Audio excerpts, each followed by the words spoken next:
சிவகாமி கருமாரி மகமாயி திருக்கோயில் தெய்வங்கள் நீதானம்மா.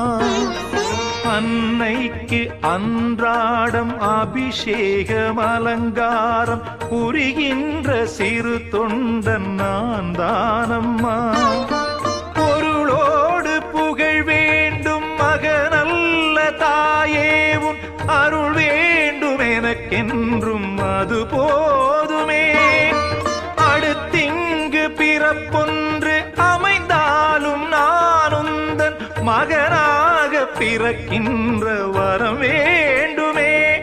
அதை நீயே தருவாயே. அம்மா என்றழைக்காத உயிரில்லையே, அம்மாவை வணங்காது உயர்வில்லையே.